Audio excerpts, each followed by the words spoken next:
वर्षा बालाजी राठोड, भीमा नाईक तांडा, तालुका उदगीर। यांनी माझ्या नवऱ्याने माझ्या मुलीला मारून टाकलं, त्याला फाशीची सजा द्या, दुसरं काही नाही। माझी एवढीच इच्छा आहे, त्याला ठेवू नका माग, त्याला फाशीची सजा द्या। माझ्या लेकरूला ठेवलं नाही ते, त्याला फाशीची सजा देवा अशी माझी विनंती आहे। राजू बाबू राठोड, मी, माझा भाऊ मोठा, भीमा तंडा राहणार, पोस्ट नागलगाव आहे आमचा।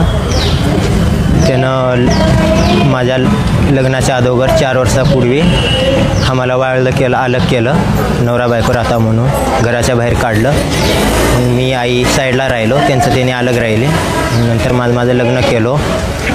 लग्न झाल्यानंतर त्यानं सारखं धिंगाणा करायचं आमच्या संग, आई संग, माझ्या संग, आमच्या घरासमोर येऊन दगड घालायचं, तुम्हाला मारतो, शेत द्या, घर द्या म्हणून। घर तर दिलं तो त्याला, शेत द्या नव्हतो आम्ही।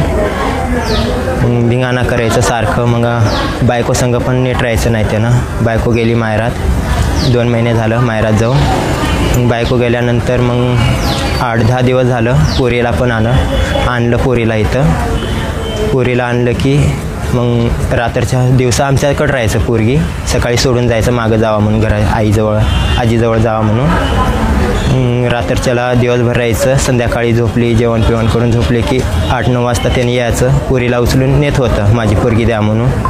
मग त्याच्या घरी त्याच्याकडे ठेवत होतं पोरीला ठेवल्यानंतर मग कानी ठेवणार म्हणून आम्ही बी काय तेवढं हे केलं नाही। मग रात्रीच्याला पण कशाला पोरीला हे करेल ते करेल म्हणून मी उठून बघत होतो 2-3दा रात्रीच्याला।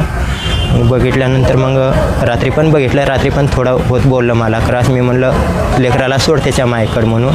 मग त्यानं म्हणलं मी सोडणार नाही, मी फारकत देणार असं तसं म्हणलं। फारकत दिलास तरी लेकराला राहू दे, लहान लेकराचं पाप कशाला घेतो म्हणून म्हणलं की तू नाही दिलास तर मी नेऊन सोडतो त्याच्या आईजवळ असं म्हणलं। तर मग ऐकलं नाही, तसं गेलं त्यानं। सकाळी उदगीरला आल्यानंतर आणि घरी गेलं। मग आई नव्हती घरी, लेकराला घेऊन बाजूचे बघितले, लेकराला घेऊन घरात लेकराला फाशी दिला।